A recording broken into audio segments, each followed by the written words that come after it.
क्यों इंडिया के builders home buyers को इतना बैडली ट्रीट करते हैं? जी हाँ, आज का जो हमारा टॉपिक है वो ये है कि क्या होम बायर्स को हमेशा बैडली ट्रीट होना ही एक हक है उनका? क्यों हमेशा इंडिया के बिल्डर्स बायर्स को बहुत बैडली ट्रीट करते हैं? आज मैं इस टॉपिक पे आपको बहुत सारे एस्पेक्ट्स बताने वाला हूँ। वो एस्पेक्ट्स जो आपने कहीं ना कहीं फेस किए हैं, या आपने अगर प्रॉपर्टी नहीं खरीदी है तो कहीं ना कहीं हो सकता है आप फ्यूचर में वो फेस भी करें।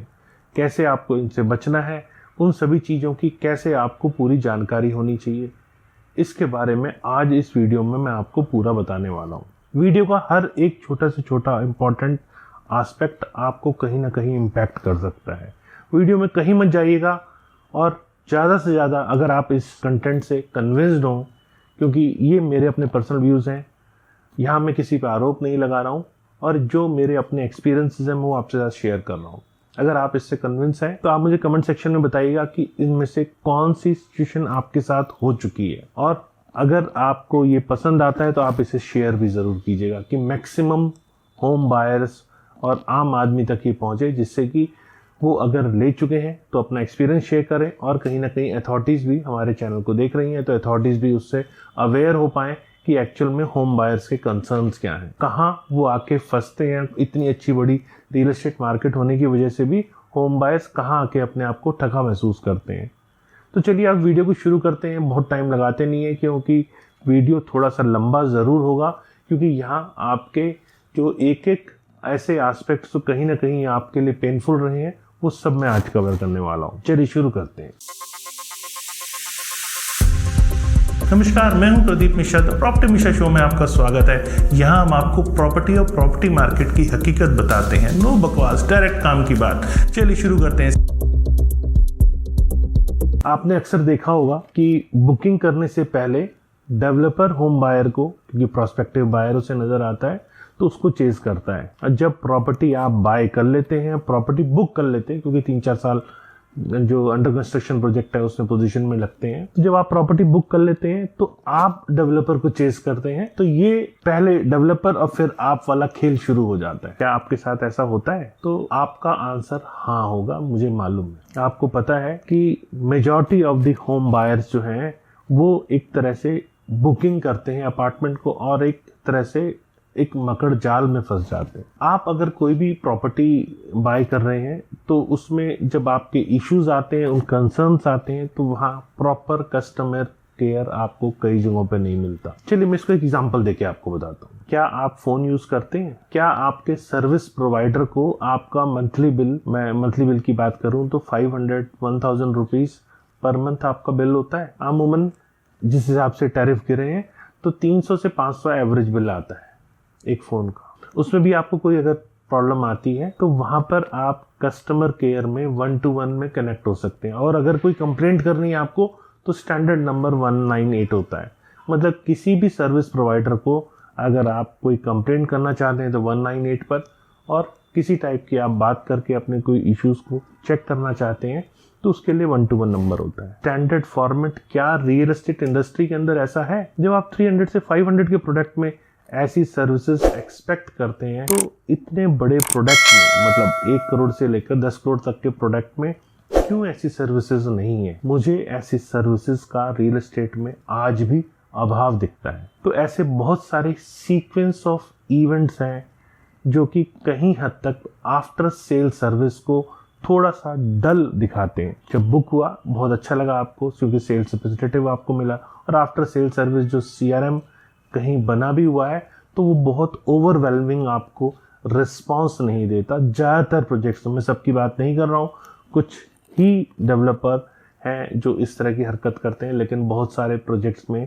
आम बायर को ये इशू आता है। जैसे मैंने बताया कि प्रोस्पेक्टिव बायर जब होता है, जब तक उसने बुक नहीं किया होता तब तक डेवलपर अप्रोच करता है, और उसके बाद बायर बिल्डर को चेस करता है, क्योंकि वो अपार्टमेंट बुक कर चुका होता है। बायर की जो एक्सपेक्टेशन है वो ऑलमोस्ट इस चीज़ को एक्सेप्ट कर चुका होता है कि 1 साल तक का तो डिले होगा ही होगा।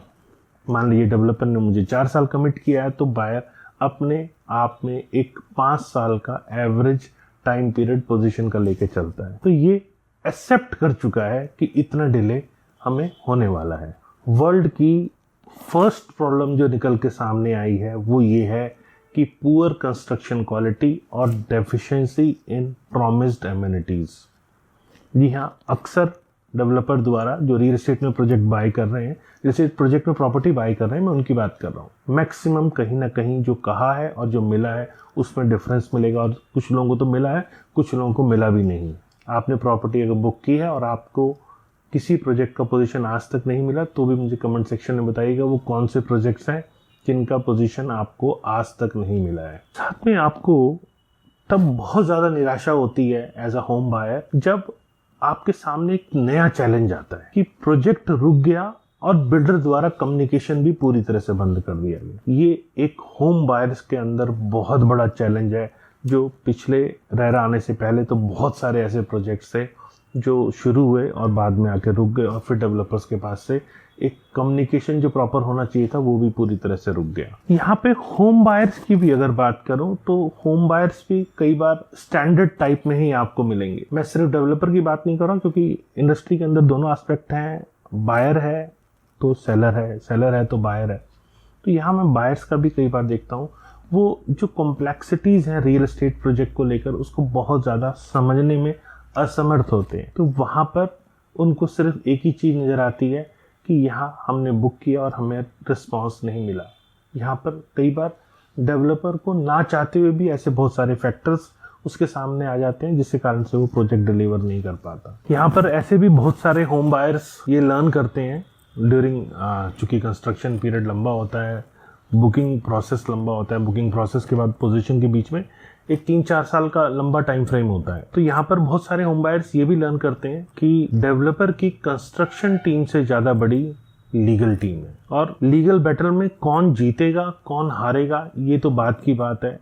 तो जब लीगल बैटल इतना लंबा होता है तो कहीं हद तक बायर्स को भी लगता है कि रिजल्ट जो एंड रिजल्ट है लीगल इशू में भी या लीगल केस भी करने पर क्या होने वाला है, बायर को कहीं हद तक जो लीगल टीम को देख के ये आइडिया लग जाता है। यहाँ बहुत सारे होम बायर्स धीरे धीरे जब इस सिचुएशन को देखते हैं, इस एक्सपीरियंस को वो लेते हैं, बुकिंग प्रोसेस से पोजीशन प्रोसेस के बीच के जो ट्रांजिट टाइम होता है, उस प्रोसेस के अंदर बहुत सारे होम बायर्स कहीं हद तक ये समझ चुके होते हैं कि अब वो as a part time builder हैं, और उनका ये काम ही हो गया है कि जो प्रॉपर्टी उन्होंने बाय की है उसे रेगुलर मॉनिटरिंग करनी है, उसकी प्रॉपर सुपरविजन करनी है। साथ में लीगल बैटल में जाने के बाद बहुत सारे home buyers NCDRC, NCLT, RERA ये एक्सपर्ट बन चुके होते हैं। मतलब यहाँ पर ऑलमोस्ट जो लीगल बैटल में चले जाते हैं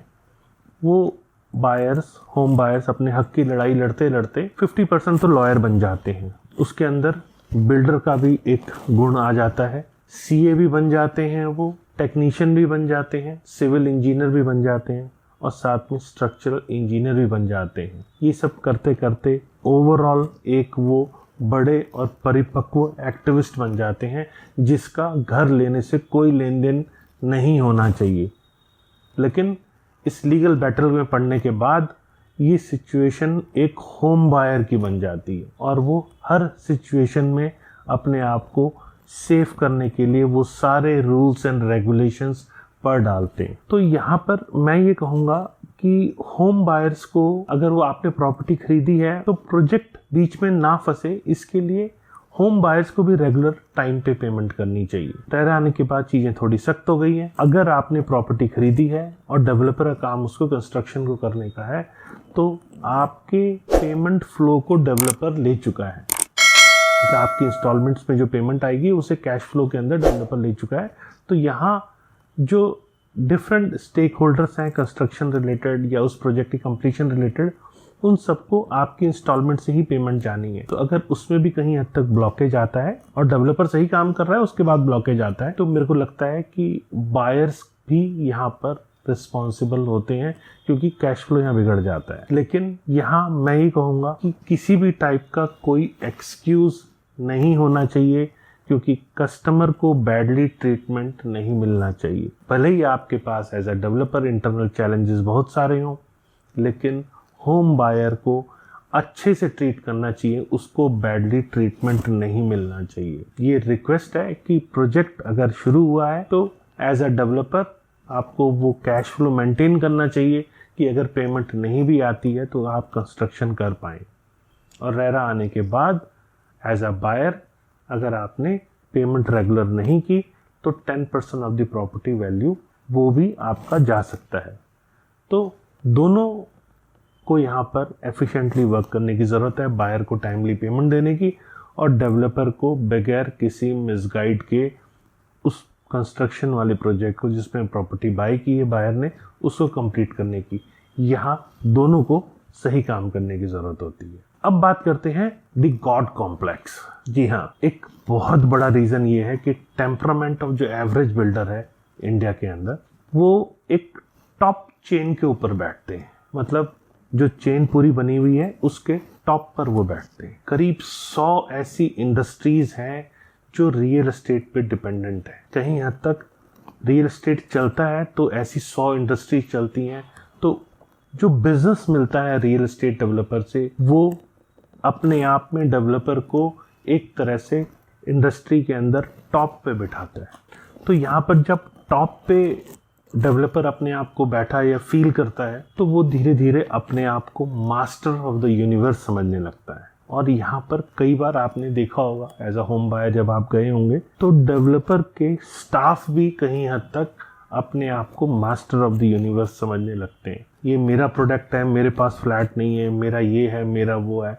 मतलब आप प्रोडक्ट बना रहे हो, ठीक है, प्रोडक्ट एंड रिजल्ट तो होम बायर का है, आप एज अ प्रोडक्शन उसको फैसिलिटेट कर रहे हैं। तो आपको ये फील नहीं आना चाहिए कि मेरा है, मैं नहीं दूंगा, मेरा ये रेट है, मेरी मर्जी। ये फील मेरे को नहीं लगता कि बहुत ज़्यादा सही है। तो 30% of all builder God complex से सफ़र कर रहे होते हैं। एक एग्जाम्पल के तौर पे आपको बताता हूँ। आप कोई फिल्म देखते हैं, कोई बहुत अच्छी फिल्म गई, उसका बजट जनरली 2 करोड़ से 10 करोड़ के बीच होता है। वहाँ जो उस फिल्म का हीरो होता है उसकी फ़ीस क्या होती होगी? मैं एक एवरेज बात करूं तो 2 करोड़ से 5 करोड़ की एक पूरे फिल्म को बनाने की एक हीरो की फ़ीस होती है। लेकिन चूंकि आप उसे रेगुलर देख रहे हैं और रेगुलर देखने के कारण आप उसमें उस कैरेक्टर में कहीं हद तक खो जाते हैं और आप उससे पूरी तरह से मोटिवेटेड हो जाते हैं। तो वहाँ पे वो कैरेक्टर अपने आप को एक तरह से रूलर हो जाता है, गाइडर बन जाता है। तो वहीं पर जब एक 200 करोड़ की फिल्म में एक एक्टर जिसे 5 से 10 करोड़ या 2 करोड़ रुपए की फीस उस प्रोजेक्ट पूरे पिक्चर में काम करने की मिल रही है, वो एक बड़ी पोजीशन पे आ जाता है। तो रियल एस्टेट डेवलपर जिसके 5-7 प्रोजेक्ट चल रहे हैं वो नॉर्मल सी बात है 1000, 2000, 5000 या 10,000 करोड़ के वैल्यूएशन के ऊपर बैठा होता है। तो वो अपने आप को एक तरह से पूरी तरह अपने आप को गॉड कॉम्प्लेक्स के अंदर फील करता है, मास्टर ऑफ यूनिवर्स फील करने लग जाता है। मैं ये बात सबकी नहीं कर रहा हूँ, जैसे मैंने बताया कि God complex almost 30% of the builders feel करते हैं, क्योंकि इंडस्ट्री में बहुत लोग ऐसे भी हैं जो साफ सुथरा काम कर रहे हैं और शायद रियल एस्टेट इंडस्ट्री इसी वजह से चल रही है। लेकिन state of mind, God complex और होम बायर्स को एक गलत तरह से ट्रीट करना, और यहाँ पर सिर्फ होम बायर्स ही नहीं, वेंडर्स और एम्प्लॉइज़ को भी वैसा ट्रीटमेंट देना, ये कहीं हद तक अमानवीय है। तो गॉड कॉम्प्लेक्स मुझे लगता है कि नहीं होना चाहिए, क्योंकि ये फिनोमिनन वैसे कोई नया नहीं है। पुरानी जनरेशन की अगर हम बात करें तो डेवलपर मतलब और ज़्यादा वर्स हुआ करते थे, लेकिन जिस हिसाब से मार्केट चेंज हुई और मार्केट ट्रेंड पूरी तरह बदला, तो उस हिसाब से बायर जो कि कस्टमर है वो किंग होने लगा। लेकिन पुराने टाइम की बात जैसे मैं आपको बता रहा हूँ, सिनेरियो चेंज होने से पहले तो बिल्डर ही किंग होता था, और कुछ डेवलपर आज भी उसी हवा में जी रहे हैं कि डेवलपर ही किंग है। क्यों? क्योंकि आप उसको पैसा दे चुके हैं। मतलब paying a builder in advance. Yes, किसी भी इंडस्ट्री की बात करें आप, तो जब आप कोई प्रोडक्ट बाय करते हैं तो प्रोडक्ट के कंप्लीट होने पर आप उसकी पेमेंट करते हैं। मतलब पहले पेमेंट देना एक तरह से अगेंस्ट द रूल कहते हैं, लेकिन बहुत सारे कारणों की वजह से आप रियल एस्टेट सेक्टर एक एज ए एक्सेप्शन लेते हैं और वहाँ पे बायर द्वारा डेवलपर को अंडर कंस्ट्रक्शन प्रॉपर्टी की पहले पेमेंट की जाती है। मतलब डेवलपर को एडवांस मिल गया, अब उसके पास एक तरह से वो फ्री राइट हो गया कि वो आपकी मनी को कहीं पर भी डाइवर्ट कर सकता है। बल्कि यहाँ पर डेवलपर को जब एडवांस पेमेंट मिलती है तो उसे गुड फिनिश प्रोडक्ट करने की एक तरह से इंसेंटिव है जो डेवलपर को मिल रहा है कि एडवांस में हम आपको पेमेंट कर रहे हैं। तो वहाँ डेवलपर को अच्छी कंस्ट्रक्शन करना बहुत ज़रूरी होना चाहिए। लेकिन होता क्या है वो सब आप भी जानते हैं। तो यहाँ पर अब तक आप इस बात को समझ चुके होंगे कि प्रोस्पेक्टिव बायर एक प्रायोरिटी है, लेकिन अगर आप प्रॉपर्टी ले चुके हैं और आपने एडवांस एक हैंडसम अमाउंट ऑफ मनी पे कर दिया है तो आप प्रायोरिटी नहीं है। इसी को मैं दूसरे शब्दों में आपसे कहूँ तो शेयर ऑफ प्रमोटर इक्विटी, मतलब यहाँ जो कैश फ्लो इन्फ्यूजन हो रहा है मैं उसकी बात कर रहा हूँ, वो डेवलपर का कम है। क्योंकि होम बायर एडवांस में पैसा दे रहा है उस प्रॉपर्टी के, तो उस प्रॉपर्टी से एज अ डेवलपर आप कंस्ट्रक्शन भी कर रहे हैं, तो कैपिटल इन्फ्यूजन होम बायर का यहाँ ज़्यादा है। और स्टेक किसका ज़्यादा है? स्टेक भी यहाँ पे होम बायर का है। डेवलपर का चूँकि वो अंडर कंस्ट्रक्शन प्रॉपर्टी में भी सेल कर रहा है, तो वहाँ डेवलपर का स्टेक कई बार कम होता है। तो ऐसे केस में जब प्रोजेक्ट किसी हालत में अगर किसी कारणवश रुक जाता है तो ये बिल्डिंग जो है वो होम बायर को ज़्यादा हर्ट करती है और बिल्डर को थोड़ा कम हर्ट करती है, क्योंकि यहाँ पैसा होम बायर का लगा हुआ है, बिल्डर का स्टेक यहाँ पर कम है। तो बिल्डर को यहाँ अगर कंसर्न होता है, अच्छे रेपुटेड बिल्डर को रेपुटेशन का ज़रूर कंसर्न होता है, लेकिन जो हल्के बिल्डर हैं जो बहुत ज़्यादा अच्छे इंटेंट के साथ काम नहीं कर रहे, उनको रेपुटेशन का भी कंसर्न नहीं होता, क्योंकि पैसा आपका लगा है, डेवलपर का पैसा कम है, आपका स्टेक ज़्यादा है। अब बात करते हैं रेगुलेटरी और लीगल मैनेजमेंट की। जी हाँ, जो superior capital infusion home buyer का है, इससे होम बायर को मजबूती मिलनी चाहिए, लेकिन उसको वीकनेस मिलती है। बहुत सारे डेवलपर होम बायर को प्रॉपर्टी बाय करने के बाद ऐसी सिचुएशन में ले आते हैं कि जब बायर फ्रस्ट्रेट हो जाता है और रेगुलेटरी और लीगल प्रोसेस में आके कहीं हद तक वो बीच में अपने आप को फंस कर ठगा हुआ महसूस करता है। तो यहाँ डेवलपर को मुझे लगता है कि एक पॉजिटिव नोट पे काम करना चाहिए और बायर्स को कहीं हद तक फ्रस्ट्रेट होने से बचाना चाहिए। मतलब दूसरे शब्दों में कहूँ तो होम बायर के लिए मास्क बदलते हैं, लेकिन अंदर सब जगह बायर को सेम मिलता है। मेजॉरिटी ऑफ प्लेयर्स कहीं हद तक एक गलत इंप्रेशन देते हैं, बायर के माइंड में प्रोस्पेक्टिव गलत आता है और एक गलत इमेज क्रिएट हो जाती है। तो जिस हिसाब से यहाँ पहले मनी लॉन्ड्रिंग और डाइवर्टिंग ऑफ फंड्स होता था और रेगुलेटरी आने के बाद इसके नए सोफिस्टिकेटेड वेज निकलने शुरू हो गए, क्योंकि अथॉरिटी ने तो यहाँ मैंडेटरी कर दिया कि एस्क्रो अकाउंट होना ज़रूरी है और एस्क्रो अकाउंट का जो पैसा है वो 70% पैसा उस प्रॉपर्टी की कंस्ट्रक्शन में लगेगा। लेकिन क्या नए वेज आने शुरू नहीं हो गए हैं? आप बताइए मेरे को, कितने होम बायर्स हैं जो इस बात से वाकिफ़ हैं कि नए नए वेज डेवलपर्स या मार्केट रिसर्च कर रही है? क्या वैल्यूएशन ऑफ प्रोजेक्ट रेरा के अंदर सही दिया जा रहा है? एज अ होम बायर आप इस चीज़ को नोट कर पा रहे हैं? क्या ऑडिटिंग प्रॉपर हो रही है? क्या सेल्स का डाटा एग्जैक्ट रेरा को दिया जा रहा है? मैं एक छोटा सा एग्जांपल यहाँ आपको देके बताता हूँ। मान लीजिए मेरे प्रोजेक्ट की कॉस्टिंग 100 करोड़ रुपीज़ है और मैंने जो रेरा के अंदर डिटेल दी उस हिसाब से उस प्रॉपर्टी की एक्चुअल वैल्यूएशन 50 करोड़ रुपीज़ है और मेरे द्वारा गलत काम करने के ऊपर मुझे रेरा द्वारा 10% की पेनल्टी लगती है ऑफ प्रोजेक्ट कॉस्ट। तो प्रोजेक्ट कॉस्ट मैंने ऑलरेडी 100 की जगह 50 दिया हुआ है, तो 50 का 10% मतलब 5 CR की पेनल्टी। एक्चुअल वैल्यूएशन दी जाती तो वो 10 करोड़ की पेनल्टी हो सकती थी। तो यहाँ पर क्या डाटा एक्चुअल दिया जा रहा है या वहाँ पर भी डेवलपर द्वारा नए नए रास्ते, एस्केप रूट्स, मतलब फंड डाइवर्जन के सोफिस्टिकेटेड नए नए रूट्स ढूंढे जा रहे हैं? अब कंसोलिडेशन का फेज शुरू हो चुका है। अब होम बायर लार्ज और ब्रांडेड डेवलपर प्रेफर करने लगा है। मान लीजिए किसी डेवलपर ने एक पर्टिकुलर सेक्टर के अंदर एक एक्स प्रोजेक्ट वहाँ पे निकाला और जब उस प्रोजेक्ट को सेल के लिए ओपन किया तो उसका जो पैसा आया उससे कई और प्रोजेक्ट में उसने बाय कर लिया। जैसा रेरा आने से पहले ये नॉर्मल सी बात हुआ करती थी, अपने आप को ओवर एक्सपोजर कर लिया, या पैसा अगर उसी प्रोजेक्ट में भी लगा रहा है वो, लेकिन मैक्सिमम कई जगहों पे उसने लैंड बाय कर ली और पास का जो कैश फ्लो था वो खत्म हो गया और प्रॉपर्टी प्रॉपर सेल नहीं हुई।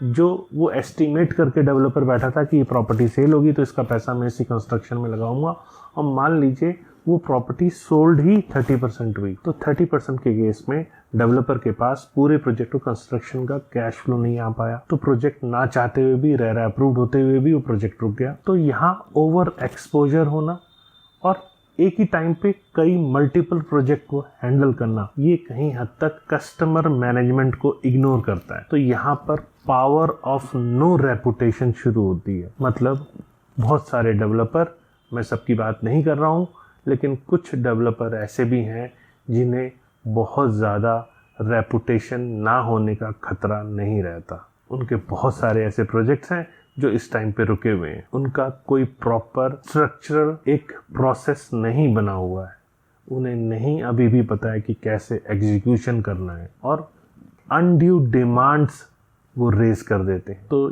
यहाँ पर इन्हीं कारणों से, क्योंकि स्ट्रक्चर नहीं है, प्रोसेस नहीं है और बहुत ज़्यादा प्रोफेशनलिज्म नहीं है, तो ऐसे बहुत सारे लोग काम कर रहे हैं जो प्रॉपर इन्वेस्टर तो हैं लेकिन डेवलपर का एक्चुअल एक्सपीरियंस उनके पास नहीं है।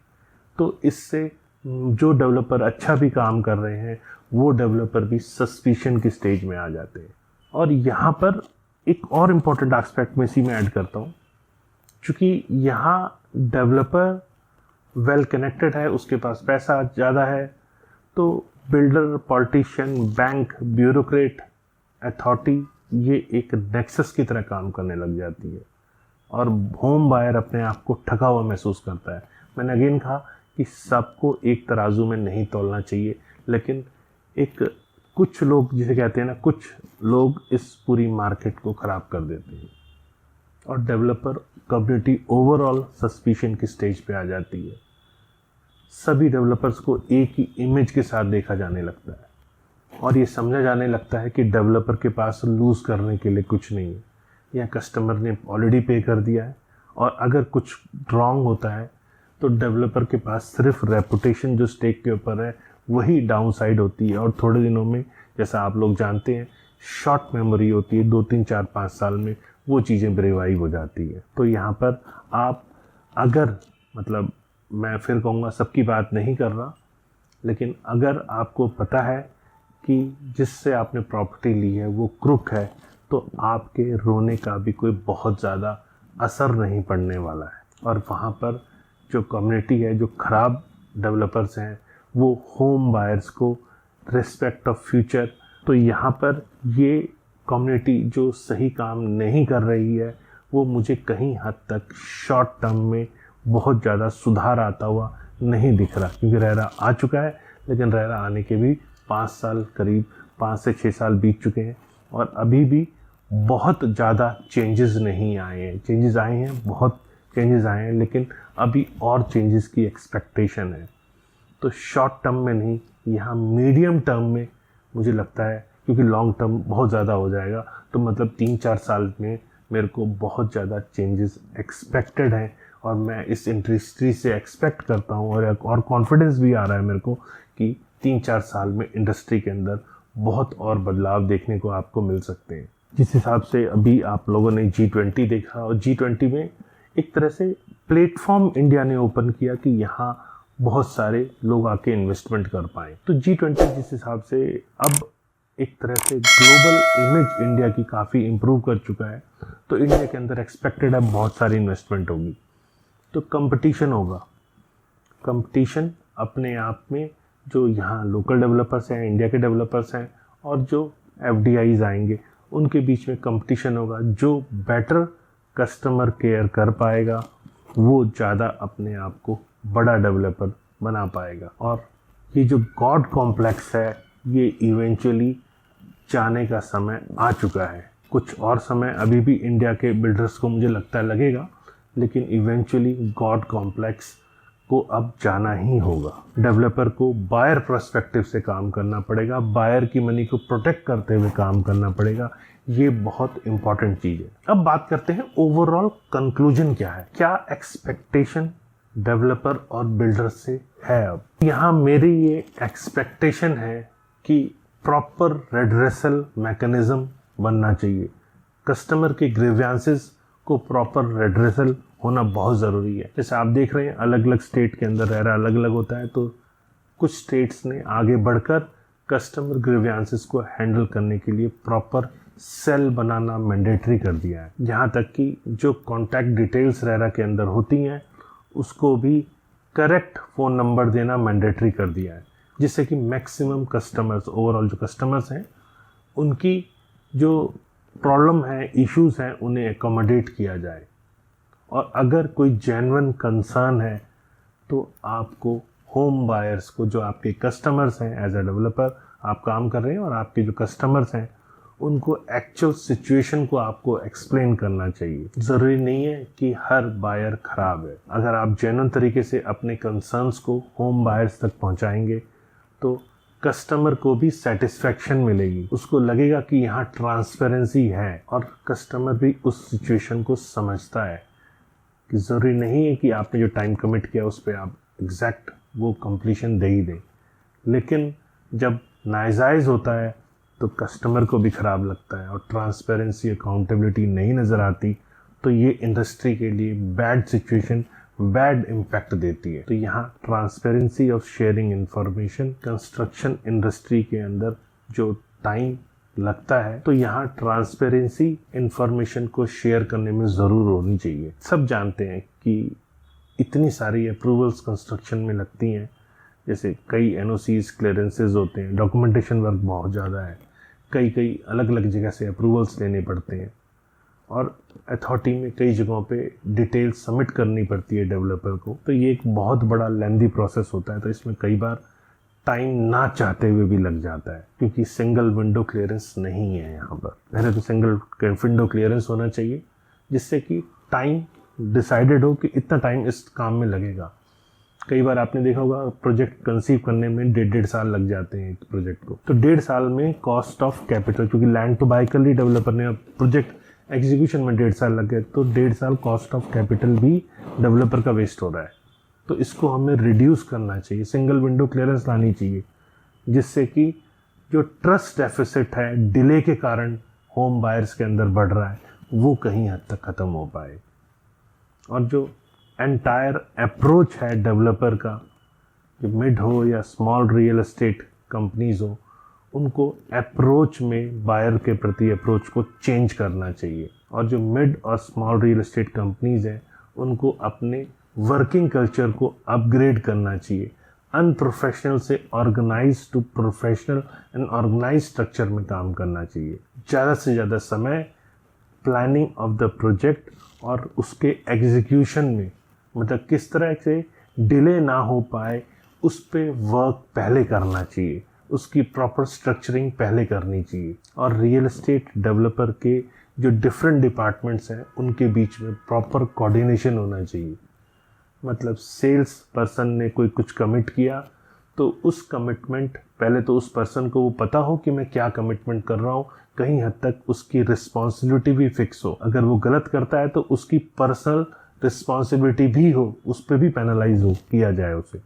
तो अगर सेल्स पर्सन को अपनी रिस्पॉन्सिबिलिटी पता है और डर है कि मुझे भी पेनलाइज किया जा सकता है, तो गलत कमिटमेंट नहीं होगी। और जो कमिटमेंट होगी प्रोसेस के हिसाब से, वेल डिफाइंड प्रोसेस के हिसाब से, तो उसे CRM टीम हो या कंस्ट्रक्शन टीम हो या पोजीशन की टीम हो या बैंकिंग फाइनेंस सेक्टर की टीम हो, ये सब उसको प्रॉपर तरीके से कोऑपरेट करें। तो ये इंटरनल कोऑर्डिनेशन अगर प्रॉपर होता है तो होम बायर भी प्रॉपर्टी अंडर कंस्ट्रक्शन खरीदने के बाद भी अपने आप को सेफ और हेल्दी एनवायरनमेंट में फील करता है। तो यहाँ पर रियल एस्टेट को और प्रोफेशनल अप्रोच दिखाने की ज़रूरत है। तो यहाँ उम्मीद है मेरे द्वारा दी गई जानकारी आपको पसंद आई होगी। अगर जानकारी पसंद आई तो लाइक कीजिए, कमेंट करके बताइए जानकारी आपको कैसी लगी और कौन कौन सी इश्यूज सेम आपने फेस किए हैं। वो भी मुझे कमेंट सेक्शन में बताइए। ज़्यादा से ज़्यादा लोगों को शेयर कीजिए क्योंकि वो समझ सकें रियल एस्टेट की एक्चुअल क्या कमी है, कैसे इससे ओवरकम होना है, या डेवलपर आप है तो आपको अपनी कमियों के ऊपर वर्क कैसे करना है, ये आपके लिए ज़रूरी है। अगर आप एज ए डेवलपर देख रहे हैं तो कोशिश कीजिए कि बायर को भगवान समझे, गॉड कॉम्प्लेक्स से बाहर आएँ और बायर को बेस्ट सर्विस दें जिससे कि कस्टमर रिलेशनशिप आपका स्ट्रांग हो और बायर आपका रिपीट हो, क्योंकि माउथ पब्लिसिटी सबसे बड़ी पब्लिसिटी होती है। उसके लिए आपका एडवर्टीजमेंट एक्सपेंस भी कम हो जाता है। कस्टमर कॉन्फिडेंस कैसे इंक्रीज हो और सेल्फ रेगुलेट आपको कैसे होना पड़े। अथॉरिटी अपना काम करेगी और पेनलाइज भी करेगी, लेकिन सेल्फ रेगुलेटरी कैसे हो पाए उस पर हमें काम करना चाहिए। बहुत वक्त हो गया, वक्त आ गया है कि विदाई का। अब मैं आपसे विदाई लेता हूँ। नमस्कार एंड जय हिंद।